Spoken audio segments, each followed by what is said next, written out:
दोस्तों, नवरात्रि में बिना व्रत बिना पाठ के आपको संपूर्ण नवरात्रि का फल मिल जाएगा।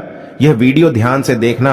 अगर आपने व्रत नहीं रखा है कोई बात नहीं, आपको परेशान नहीं होना है, क्योंकि कभी कभी हम काम के चलते या फिर ऑफिस वर्क होता है या कभी कभी कुछ ऐसे हम कामों में फंस जाते हैं जिसके कारण हम माता रानी के नवरात्रों में उनको टाइम नहीं दे पाते। तो आपको परेशान नहीं होना है। अगर आपने व्रत नहीं रखा है कोई बात नहीं, पूजा नहीं कर रहे हैं नवरात्रि में कोई बात नहीं। दोस्तों, बस ये एक काम आपको कर लेना है। नवरात्रि में जितने भी लोग पूजा पाठ करते हैं उससे भी आपको अधिक बढ़कर के फल प्राप्त होगा। तो ये वीडियो ध्यान से देखना। आज की जो मैं वीडियो बताऊंगा बहुत ही सुंदर है, ज्ञानवर्धक जानकारी है। इस प्रकार की जानकारी आप लाखों रुपए खर्च करेंगे फिर भी कोई नहीं बताने वाला। हमारे चैनल का मकसद है जनहित एवं जन कल्याण करना, इसलिए आप लोगों को इस प्रकार की अच्छी अच्छी जानकारी सिखाते हैं। तो आइए इस वीडियो में जानते हैं नवरात्रि में ऐसा कौन सा कार्य करने से बिना व्रत बिना पूजा या फिर बिना कन्या भोजन के सारे फल की प्राप्ति हो जाती है। मैं प्रमाणित जानकारी बताऊंगा। जो जानकारी बताऊंगा शास्त्रों के अनुसार लिखी हुई जानकारी बताऊंगा। और अगर आप भी माता रानी के सच्चे भक्त हैं, माता रानी को मानते हैं, माता रानी के प्रति आपकी आस्था है, माता रानी के प्रति आपका विश्वास है, तो आप कमेंट बॉक्स में जय माता दी जरूर लिखना। इस वीडियो को लाइक कर चैनल को सब्सक्राइब जरूर करना और हाँ, कमेंट बॉक्स में अपनी राशि भी डाल दीजिएगा। यदि आपकी राशि के अनुसार हमारे पास कोई उपाय होगा तो वह आकर हम आपके कमेंट में रिप्लाई करके बता देंगे। चलिए, समय न रहते हुए मैं आप लोगों को जानकारी बताना चाहूंगा। देखिए, अगर आपने दुर्गा सप्तशती का सिद्ध कुंजिका स्तोत्र के बारे में थोड़ा बहुत अगर आपको जानकारी है तो उसमें लिखा होगा, आपने देखा होगा, न कवचम नार्गला स्तोत्रम कीलकम न रहस्यकम न सूक्तम नापि ध्यानम च न न्यासो न च वार्चनम। कुंजिका पाठ मात्रेण दुर्गा पाठ फलम लभेत अति गुह्यतरम देवी देवानाम अपि दुर्लभम। अर्थात भगवान शंकर माता पार्वती को बताते हैं कि ना कवच की जरूरत है, ना किसी भी प्रकार का कोई बढ़ा अनुष्ठान करने की जरूरत है, ना पूजा पाठ करने की जरूरत है। केवल सच्चे मन से अगर नवरात्रि के समय में कोई भी व्यक्ति पूरे मन के साथ, पूरे विश्वास के साथ, सच्ची लगन आस्था के साथ अगर दुर्गा सप्तशती में वर्णित सिद्ध कुंजिका स्रोत का पाठ कर लेता है तो संपूर्ण दुर्गा पाठ का फल उन्हें प्राप्त हो जाता है। जो भी आप व्रत रखते हैं माता रानी के लिए, आप चाहते हैं कि माता रानी का आपके ऊपर आशीर्वाद प्राप्त हो, माता रानी की कृपा मिले। आपकी कोई अधूरी मनोकामना है, वो चाहते हैं आपकी अधूरी मनोकामना पूर्ण हो जाए। सरकारी नौकरी हेतु पितृदोष, राहु दोष, मंगल दोष, कर्ज दोष, शनि दोष, कर्ज का दोष, गरीबों का दोष मात्र पल भर में दूर होगा। तो अगर आपने नवरात्रि का व्रत रखा है तो वो सारे फल अगर आप चाहते हैं और उसका 1000 गुना फल प्राप्त हो जाए तो नवरात्रि के समय में दुर्गा सप्तशती का पाठ जरूर करना। और जो लोग नवरात्रि का व्रत नहीं रखे हैं, किसी कारणवश उन्हें टाइम नहीं मिल पाया है, ऐसे व्यक्ति दुर्गा सप्तशती में वर्णित सिद्ध कुंजिका स्रोत का पाठ जरूर करना। पूर्ण रूप से आपको नव दुर्गा माता का पूजा पाठ करने से, नव दुर्गा के 9 दिन व्रत करने से, कन्या भोजन कराने से जो फल प्राप्त होता है, दोस्तों केवल इस पाठ को सच्चे मन से अगर एक दिन अगर आप जो है नवरात्रि के दिन एक दिन बस केवल आप जो है बैठ करके जप लेते हैं तो पूर्ण रूप से आपको फल प्राप्त हो जाता है। मैं आप लोगों को बताना चाहूंगा, जो लोग समर्थन है ऐसे लोगों को कन्या पूजन भी जरूर करना चाहिए। मैं कल की भी वीडियो में बताया हूं। अब कन्या पूजन का बेनिफिट क्या है तो माता रानी स्कंद पुराण में भी लिखा है और कई सारे हमारे जो है देवी पुराण में भी इसका वर्णन मिलता है। माता रानी जितना पूजा पाठ से प्रसन्न होती हैं उतना ज्यादा कन्या भोजन कराने से हो जाती हैं, क्योंकि कन्याओं को देवी का स्वरूप माना जाता है। और जो कन्या होती है नवरात्रि के समय में ये साक्षात नव दुर्गा का स्वरूप हो जाती है। मैं कन्या पूजन के बारे में विस्तार से वीडियो के अंत में बताऊंगा, तो वीडियो में कंटिन्यू बने रहना। कन्या पूजन कैसे करना है और क्या मुहूर्त है सब बताऊंगा। दोस्तों, दूसरी जानकारी बता रहा हूं, यह जानकारी आपकी जिंदगी में बाहर लाएगी, आपके जीवन में चल रही परेशानी को दूर करेगी, क्योंकि हम आप लोगों को बहुत सरल सरल साधारण से विधि बताते हैं जिसमें आप सभी दर्शकों का कल्याण छुपा होता है। तो नवरात्रि के दौरान आपको एक पुष्प का पौधा जरूर लगाना है। मैं इसका फायदा भी बताऊंगा, कौन कौन से पुष्प लगाने चाहिए, हमारे धर्म शास्त्रों के अनुसार कहा गया है। दोस्तों, अगर कोई व्यक्ति मंदिर के किनारे में मदार का पौधा लगा दे, ध्यान से सुनिए, जो सफेद कलर का मदार का पौधा होता है किसी भी मंदिर के किनारे में लगा देते हैं। ये पुष्प वहां पर उपस्थित जो देवी देवता है, मंदिर में जो रहने वाले जो देवी देवता हैं, जैसे शिव मंदिर है, शिव मंदिर में मदार का पौधा लगाते हैं तो इसका एक पुष्प अगर कोई भी व्यक्ति रख करके चढ़ा दें शिव मंदिर में जाकर के तो आपको एक स्वर्ण दान के बराबर पुण्य की प्राप्ति होती है। तो मदार का पौधा लगाने से इसमें जो फूल खिलेंगे वो जाकर के देवी देवताओं को चढ़ाए जाएंगे, तो उसका आपको जो है पुण्य की प्राप्ति होगी। जो व्यक्ति चढ़ा रहा है उसको आधा फल मिलेगा और आधा फल आपको प्राप्त होना शुरू हो जाएगा। तो मदार का पौधा अगर कोई भी व्यक्ति नवरात्रि के समय में किसी भी शिव मंदिर है, माता रानी का मंदिर है, उनके समीप में जाकर के लगाता है तो अक्षत पुण्य की प्राप्ति होती है। ना इसमें आपको व्रत करना है, ना पूजा पाठ करने की जरूरत है। बस आप जो है कोई भी फूलों का पौधा लगा सकते हैं। इस श्रेणी में आते हैं जैसे मदार का पौधा, सदाबहार का पौधा। सदाबहार हमेशा हरियाली रहता है और ये हमेशा फूलते हैं। ऐसे फूल का आपको चयन करना है जो हमेशा फूलते रहें, जिसमें फल फूल आते रहें। तीसरे नंबर पर आता है कनेर का पौधा। जो कनेर का पौधा है ये देवी मां का श्रृंगार कहा गया है।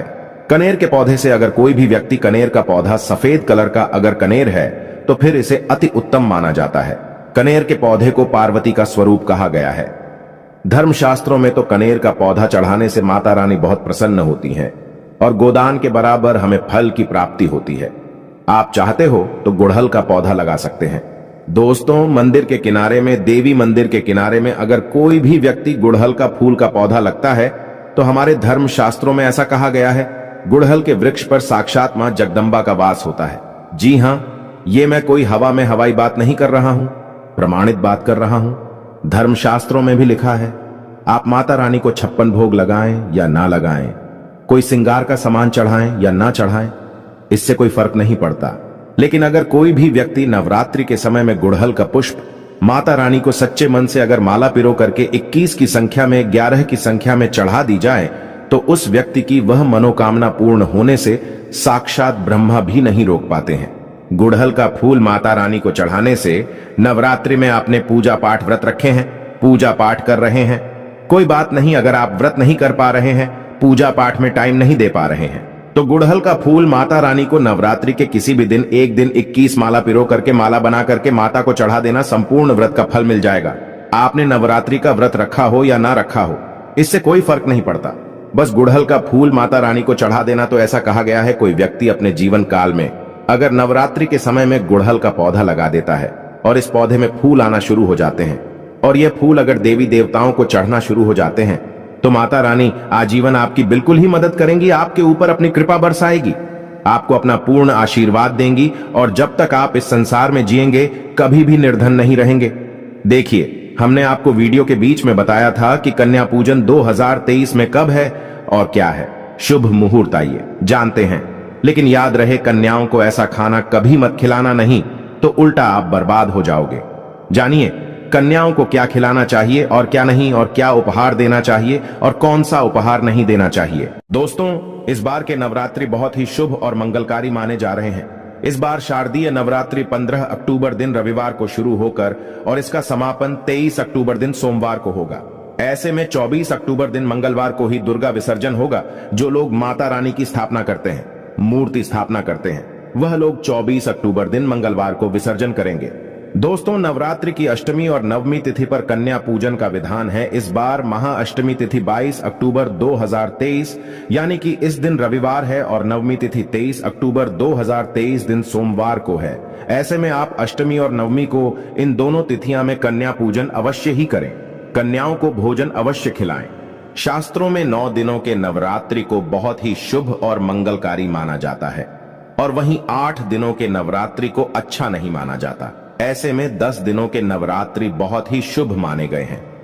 शास्त्रों के अनुसार नवरात्रि के दिनों में माता रानी का पूजन करने से, कन्या पूजन करने से मां अभय वरदान प्रदान करती हैं। कुंडली में जो कष्ट होते हैं उन्हें ठीक कर देती है। श्रीधर की तरह ही सच्चे हृदय वाले व्यक्ति के सभी कष्टों का निवारण मां शीघ्र ही करती है। मां की उपासना से विनम्रता का विकास होता है। सभी कष्ट, दरिद्रता, दुख, कष्ट नष्ट हो जाते हैं। नवरात्रि में माता रानी का व्रत और पूजन किया जाता है, लेकिन नवरात्रि के दौरान सबसे ज्यादा महत्व होता है कन्या पूजन का। दोस्तों, कन्या रानी जो होती हैं, फूल की पंखुड़ियों की तरह नाजुक होती हैं। कन्या पूजन सर्वोप्रिय है, श्रेष्ठ है। कन्या के रूप में स्वयं जगदम्बा देवी, माता वैष्णो, 9 देवियां अर्थात समस्त ब्रह्मांड इनके शरीर के कण कण में वास करते हैं।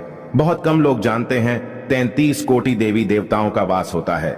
कन्याओं के मस्तक पर कन्या चाहें छोटी हो चाहें बड़ी हो, वह सदैव पूजनीय है, मां के समान मानी जाती है। दोस्तों, माना जाता है व्रत और उपासना से माता रानी इतना प्रसन्न नहीं होती है जितना कि कन्या पूजन से होती है। नवरात्रि में छोटी छोटी कन्याओं को माता रानी का स्वरूप माना जाता है। कन्याओं को भोग लगाया जाता है, उन्हें प्रसन्न किया जाता है और बदले में आशीर्वाद मांगा जाता है। कन्याओं को प्रसन्न करने के लिए गिफ्ट आदि उपहार वगैरह दिए जाते हैं। माना जाता है अगर कन्याओं को कोई भेंट दी जाए और वो उसे खुशी खुशी स्वीकार कर ले तो इसका मतलब है माता रानी अर्थात माता वैष्णो ने वो भेंट स्वीकार कर ली जिन पर कन्याएं प्रसन्न होती हैं, तो समझो उन्हें माता रानी का आशीर्वाद मिल गया और माता रानी की कृपा से उन्हें मुंह मांगा वरदान प्राप्त होता है। कन्या पूजन कोई मामूली पूजन नहीं होता। समस्त ब्रह्मांड में जो पूजा होती है उनसे बढ़कर कन्या पूजन को माना जाता है। 10 बार गंगा स्नान करने से और 100 बार यज्ञ करने से तथा 1000 बार यात्रा करने से जो पुण्य मिलता है वह मात्र एक बार कन्या पूजन करने से करोड़ों गुना भक्त को मिल जाता है, प्राप्त हो जाता है। दोस्तों, इसीलिए कहा जाता है कि कन्याओं को सताना नहीं चाहिए, इससे समस्त ब्रह्मांड हिल जाता है। कन्याओं की जितनी सेवा की जाए कम ही होती है। कन्याएं कोई मामूली नहीं होती। कन्या के रूप में स्वयं उनके मस्तक पर विराजमान होकर स्वयं देवी चलकर आपके घर तक आती हैं। नवरात्रि में 2 साल से लेकर 10 साल तक की कन्या का पूजन होना चाहिए। अष्टमी अथवा नवमी को कन्याओं के पैर धोकर भोजन कराना, उपहार आदि देना श्रेष्ठ माना जाता है, दुर्लभ माना जाता है। ऐसा मौका कभी हाथों से नहीं जाने देना चाहिए। इस दिन जितना ज्यादा हो सके कन्याओं को हाथ पकड़कर, पैर पकड़कर अपने घर तक लेकर आएं। दोस्तों, वीडियो में आगे बढ़ने से पहले आप अपनी राशि भी कमेंट बॉक्स में जरूर डाल दीजिएगा। यदि हमारे पास कोई उपाय होगा तो वह आकर हम आपके कमेंट के रिप्लाई में बता देंगे। कोई भी राशि के अनुसार अगर उपाय करता है तो माता वैष्णो बड़ी प्रसन्न होती है और ऐश्वर्य धन प्रदान करती है, मालामाल बना देती है। इसीलिए राशि कमेंट में जरूर छोड़ें और हाँ, माता को एक लाइक जरूर करें। लाइक करने में कंजूसी ना करें। दोस्तों, कैसे करें? कन्याओं का स्वागत। कन्या जब आपके घर आए तब सभी के पैरों को दूध और पानी से उनके पैरों को धुलाना चाहिए। खासकर मर्दों को कन्याओं के पर आवश्यक धोने चाहिए, इससे मैया वैष्णो प्रसन्न होती हैं। दोस्तों, फिर उसके बाद कन्याओं को किसी साफ जगह पर जमीन पर कपड़ा बिछाकर बैठाना चाहिए। उनके माथे पर अक्षत, फूल और कुमकुम लगाना चाहिए। फिर उसके बाद भोजन ग्रहण करवाना चाहिए। लेकिन हमेशा याद रहे, कन्याओं की थाली में 3 पूरियां कभी ना रखें। इसे शुभ नहीं, घोर अशुभ माना जाता है। 3 पूरियां तथा 3 रोटियां मरने वाले व्यक्ति के लिए निकाली जाती हैं और जेल में कैदियों के लिए दी जाती हैं। ऐसे में कन्याओं को उनकी थाली में 3 पूरी कभी ना दें, लेकिन 1-2 करके पूरियां दे सकते हैं। इससे 3 संख्या बढ़ जाती है और दोष भी नहीं लगता। दोस्तों, कन्याओं को खाना खिलाने के बाद अंतिम में कन्याओं के सर पर लाल चुनरी उड़ाना चाहिए और भोजन में आपको खीर, पूरी, हलवा, चना तथा आलू की सब्जी, छोले वगैरह की सब्जी खिलानी चाहिए। पनीर आदि भी खिलाया जा सकता है। वैसे माता रानी का प्रिय भोजन खीर, हलवा, पूरी और छोले आदि ही हैं। लेकिन भूल से भी लहसुन और प्याज का इस्तेमाल कभी ना करें, अन्यथा अनर्थ हो जाएगा। अक्सर कई लोग कन्याओं को कुरकुरे का पैकेट, चिप्स वगैरह का पैकेट खिलाते हैं, जो कि घोर अनर्थ माना जाता है, क्योंकि इसमें लहसुन, प्याज का इस्तेमाल होता है, जिसके कारण आपका व्रत खंडित हो सकता है। मां दुर्गा क्रोधित हो सकती हैं। जहां आपने 9 दिनों तक लहसुन प्याज का परहेज किया, लेकिन आपकी एक गलती पूरे व्रत को खंडित कर सकती है। इतना भी नादान नहीं बनना चाहिए कि माता रानी रूष्ट हो जाए और कन्याओं को भी अशुद्ध होना पड़े। कन्याओं को डब्बा बंद कोई भी ऐसी चीज ना खिलाएं जिसमें लहसुन, प्याज होता है। कई चीज तो ऐसी होती है मार्केट में जिसके अंदर लहसुन, प्याज का इस्तेमाल होता है।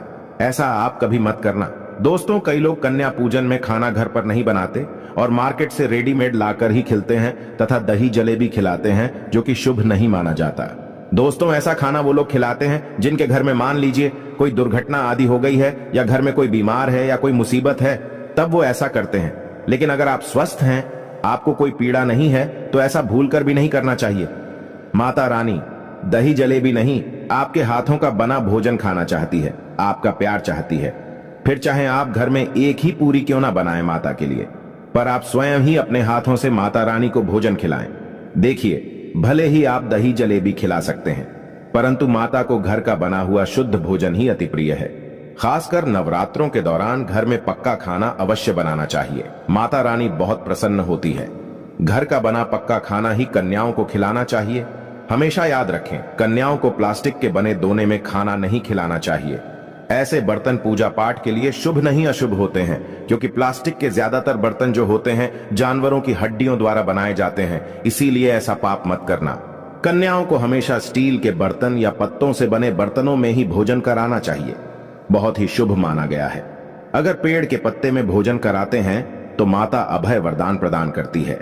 दोस्तों, एक और बात हम आपको बताने वाले हैं कि यदि नवरात्रों के समाप्त होने के बाद यदि बीच में कन्या पूजन में शुक्रवार का दिन पड़ जाए तो कन्याओं को कोई भी खट्टी चीज नहीं खिलाना चाहिए, क्योंकि शुक्रवार का दिन माता संतोषी को समर्पित होता है और माता संतोषी नवरात्रों के दिनों में सक्रिय अवस्था में होती है, यानी वो भी 9 देवियों के साथ में आपके घर में आती हैं। इसीलिए कन्याओं को भूलकर भी शुक्रवार का दिन अगर पड़ जाए तो खट्टी चीज घर में नहीं बनाना चाहिए और कन्याओं को भी खट्टी चीज नहीं खिलाना चाहिए, घोर पाप लगेगा। आपका किया कराया सब बर्बाद हो सकता है। खट्टी चीजों से माता संतोषी रूष्ट हो सकती हैं, चिढ़ सकती हैं, आपको श्राप दे सकती हैं, इसीलिए नादान ना बने। दोस्तों, भोजन कराने के बाद कन्याओं की थाली में एक लौंग जरूर रखना चाहिए, क्योंकि लौंग देवी शक्ति तथा दुर्गा मां को बहुत प्रिय है। लौंग माता शक्ति का प्रतीक होती है। लौंग में नव दुर्गा का वास होता है।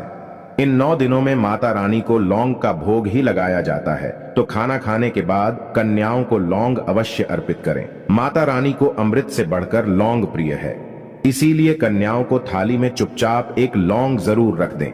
आपका भाग्य चमक जाएगा। माता लक्ष्मी आपके जीवन में धन की कोई भी कमी नहीं होने देंगी। दोस्तों, आपको बता दें, कन्याओं को उपहार में क्या दें। कन्याओं को खुश करने के लिए उनकी थाली में दक्षिणा डालें, ताकि आपके घर में संपन्नता बनी रहे तथा धन की कोई भी कमी ना हो। कन्या जब आपके घर से खुशी खुशी धन लेकर जाती है तो वह भी आपको खुशी खुशी कई गुना आपको धन प्रदान करती है। इस समय कंजूसी मत करना, खुशी खुशी कन्याओं को धन अवश्य देना। कन्याओं को कोई सुंदर गिफ्ट दे सकते हैं। शास्त्रों में बताया जाता है कि कन्या जितना खुश होती है, माता रानी उतना ही जल्द फल की प्राप्ति प्रदान करती है। ऐसे में आप कन्याओं को चॉकलेट बॉक्स दे सकते हैं तथा खूबसूरत कपड़े दे सकते हैं। याद रहे, काले कपड़े ना दें और स्टील के बर्तन भी गिफ्ट के तौर पर दे सकते हैं। याद रहे कि कन्याओं को लोहे का कोई भी सामान नहीं देना चाहिए, नहीं तो राहु केतु का प्रभाव आपके जीवन में प्रवेश कर जाएगा। राहु काल तथा राहु दोष आपको लग जाएगा, आप बर्बाद भी हो सकते हैं। दोस्तों, जब कन्या अपने घर के लिए प्रस्थान करें तो उनके चरण जरूर छू लें और अपने मन में अपनी प्रार्थना को पूरा करें। सच्चे दिल से मांगी हुई मुराद माता रानी अवश्य ही पूरी करती है। सच्चे दिल का मतलब होता है मन में कोई भी लालच ना हो, और अगर वो लालच माता को पाने के लिए बन जाए तो उसे बोलते हैं सच्ची श्रद्धा और सच्ची भक्ति। ऐसी भक्ति के आगे स्वयं 33 कोटि देवी देवता आपको नमस्कार करते हैं। दोस्तों, नवरात्रों के दिनों में अगर मिल जाए आपको ये संकेत तो समझो, माँ दुर्गा आपके घर में आ चुकी हैं। ये संकेत बताते हैं माँ दुर्गा का आशीर्वाद आपको प्राप्त होने वाला है। तो आइए शुरू करते हैं। दोस्तों, पहला संकेत, जब आप कलश स्थापना करते हैं तो जौ से निकली हरियाली बहुत ही शुभ मानी गई है। कहा जाता है कि जौ से निकली हरियाली हमारे भविष्य में होने वाले अच्छे और बुरे होने का संकेत देती है। ये सभी बातें हमारे आने वाले साल का भविष्य बताती हैं। यदि आपने जौ बोए हैं और वो किसी कारणवश नहीं हो पाए हैं तो ये संकेत बड़ा ही मनहूस माना गया है। कहा जाता है कि नवरात्रों में जौ अगर सूख जाते हैं या बढ़ते नहीं हैं तो आपको समझ लेना चाहिए कि ये साल आपका खराब होने वाला है तथा घर में कोई बीमारी आने वाली है, या दिन दुगनी रात चौगुनी आपकी कम होने वाली है या घटने वाली है।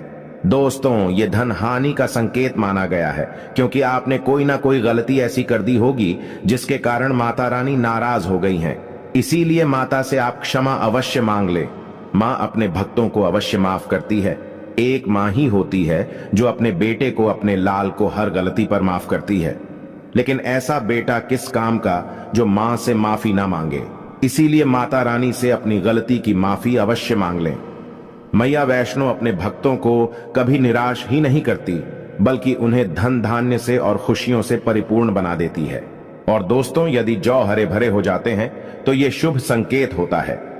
इससे आने वाले समय में आपको बहुत ज्यादा ही धन लाभ होगा। माना जाता है कि 1 रुपए का सिक्का या चांदी का कोई भी सिक्का जौ के बीचों बीच में अगर मिट्टी में दबा दिया जाए तो घर में सुख समृद्धि आती है। माता लक्ष्मी दौड़ी दौड़ी चली आती है। जौ के अंदर हमेशा 1 रुपए का सिक्का अवश्य डालना चाहिए। जौ को खाली नहीं रखना चाहिए, उसमें धन वगैरह अवश्य डालना चाहिए। इससे माता का आशीर्वाद सदैव परिवार पर बना रहता है और जीवन में कोई भी संकट नहीं आता। खाली जौ मतलब धन भी खाली, खुशियां भी खाली ही मिलेंगी।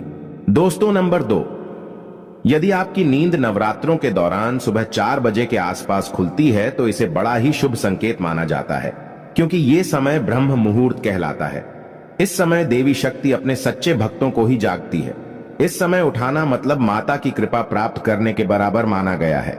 ये संकेत बताते हैं कि माता की सच्ची भक्ति का प्रभाव आपके ऊपर हो चुका है और माता रानी आपको जल्दी ही कोई खुशखबरी देने वाली है। मां आपकी सच्ची भक्ति से बहुत खुश हैं। दोस्तों नंबर 3, यदि नवरात्रि में आपका मन प्रसन्न होने लगे, पूजा पाठ में आपका मन लगने लगे, पूजा करते समय मन का शांत होना यह दर्शाता है कि आपको बहुत जल्द मां की कृपा प्राप्त होने वाली है। माता रानी आपकी भक्ति से बहुत खुश हैं। आपकी भक्ति माता रानी को आनंद दे रही है। ऐसे व्यक्ति को समझ जाना चाहिए कि उसके जीवन में अब अच्छा समय आने वाला है। दोस्तों नंबर 4, नवरात्रों के दौरान अगर मां के गले से फूल गिर जाए तथा जौ के हरे भरे पत्ते अगर बिन हवा के हिल जाएं, तो इसे अति उत्तम माना गया है। यह संकेत बताता है कि माता रानी का आगमन आपके घर में अस्थायी रूप से हो चुका है। आपको माता लक्ष्मी की कृपा प्राप्त होने वाली है। ये संकेत कुछ खास लोगों को ही दिखाई देते हैं। माना जाता है कि पूजा करते समय अगर धुआं अधिक बढ़ जाए तो इससे यह पता चलता है कि आपके घर से गरीबी हमेशा हमेशा के लिए जाने वाली है। भूत प्रेत आत्माएं अब आपके घर से हमेशा के लिए जाने वाले हैं। पूजा करते समय धुएं का अधिक होना बहुत ही शुभ और मंगलकारी माना गया है। ये संकेत भविष्य में अच्छे परिणाम को दर्शाते हैं। दोस्तों नंबर 5, द्वार पर गाय का आना। वेदों में बताया जाता है कि नवरात्रि के दौरान गाय माता का घर में आना बड़ा ही शुभ संकेत माना गया है। नवरात्रि में द्वार पर गाय का आना अत्यंत शुभ है। यदि आपके भी द्वार पर गाय आती है तो गाय के माथे पर कुमकुम लगाना ना भूले तथा गाय को रोटी जरूर खिलाएं। इससे मां दुर्गा अत्यंत प्रसन्न होंगी और आपकी झोली खुशियों से भर देंगी। द्वार पर गाय का बार बार आना भी जीवन में आने वाले अच्छे संकेतों की ओर इशारा करता है। दोस्तों नंबर 6, सपने में शेर का दिखाई देना। अगर आपके सपनों में मां दुर्गा दिखाई देती है, अर्थात कोई भी देवी अगर आपके सपनों में दिखाई देती है तो बड़ा ही शुभ माना गया है। नवरात्रों के पावन अवसर पर माता के दर्शन किसी खास भक्तों को ही होते हैं। ये सपने कभी किसी को शेयर मत करना। यदि माता की सवारी तथा शेर रात्रि में सपने में बार बार दिखाई देता है तो मां दुर्गा आपसे प्रसन्न है। ये संकेत बताते हैं कि जल्द ही आपकी कोई मनोकामना अवश्य पूर्ण होगी और आपके शत्रुओं का नाश हो जाएगा। शत्रु आपके नाम से ही थर थर कांपने लगेगा। मां दुर्गा का वाहन शेर है, इसीलिए नवरात्रि में शेर का दिखाई देना अत्यंत शुभ संकेत होता है। दोस्तों नंबर 7, यदि कोई छोटी कन्या आपको सुबह सुबह लाल वस्त्र धारण किए हुए दिखाई देती है तो आपने साक्षात मां दुर्गा के दर्शन किए हैं। यदि नवरात्रों में सबसे पहले आपके घर में कन्याओं का आगमन हो जाए तो समझो आपको दुनिया की कोई भी शक्ति, ब्रह्मांड की कोई भी शक्ति आपको करोड़पति होने से नहीं रोक सकती। आपके जीवन में आपके घर में माता लक्ष्मी का आगमन होने वाला है। आप दिन दुगनी रात चौगुनी तरक्की करेंगे। अब आप खुशियां मनाइए और मिठाइयां बांटें। ऐसे में कन्याओं को भरपूर तरीके से खुश रखें और उनका आगमन दूध से चरण धुलाकर करें, कोई भी कंजूसी ना करें। दोस्तों माता रानी आपको यह संकेत दे रही है कि अब आपका बुरा समय समाप्त हो चुका है। अब जीवन में सुख समृद्धि के द्वार खुल जाएंगे। दोस्तों नंबर 8, घर पर उल्लू का आना। यदि मां लक्ष्मी का वाहन उल्लू नवरात्रि में आपके घर पर आकर बैठ जाए तो यह भी शुभ संकेत है। इसका अर्थ है कि मां लक्ष्मी का आपके घर में प्रवेश हो चुका है और आपकी आर्थिक स्थिति और मजबूत होगी। लेकिन याद रहे, उल्लू नवरात्रि और दीपावली पर आना ही शुभ माना जाता है। दोस्तों नंबर 9, यदि ब्रह्म मुहूर्त के समय यानी सुबह के 4 बजे के आसपास घंटियों की आवाज सुनाई दे जाए या शंख की आवाज सुनाई दे जाए तथा कोई भजन सुनाई दे जाए तो बड़ा ही शुभ संकेत माना गया है। इससे यह पता चलता है कि माता रानी आपकी भक्ति से बहुत प्रसन्न है और आपके जीवन में सभी नकारात्मकता का नाश होने वाला है तथा माता लक्ष्मी की कृपा आपको प्राप्त होने वाली है। दोस्तों नवरात्रों के दौरान घर में काली चींटियों का दिखाना, लंबी लंबी लाइन बनाकर मुंह में खाना ले जाते हुए चींटियों को देखना अच्छा संकेत माना गया है। और यदि मंदिर में पूजा करते समय कोई छिपकली आदि दिखाई दे जाए या मंदिर के स्थान की ओर छिपकली चली जाए तो बड़ा ही शुभ संकेत माना गया है। इससे यह पता चलता है कि आपको माता लक्ष्मी की कृपा प्राप्त होने वाली है। माँ का आशीर्वाद आपको मिलने वाला है। नवरात्रों के दौरान मंदिर में छिपकली का दिखना बहुत ही शुभ संकेत माना गया है। आपकी भक्ति का फल आपको शीघ्र ही मिलने वाला है, क्योंकि छिपकली को माता लक्ष्मी का प्रतीक माना गया है। किसी शुभ अवसर पर छिपकली का दिखना मंगलकारी माना गया है और नवरात्रि में छिपकली का मंदिर में दिखना साक्षात देवी लक्ष्मी का स्वरूप माना गया है। दोस्तों, अगर आप वाकई में मां वैष्णो की कृपा पाना चाहते हैं तो कमेंट बॉक्स में लिखें जय माता दी माता रानी। आपकी झोली खुशियों से भर दें। मां वैष्णो के लिए एक लाइक तो बनता है।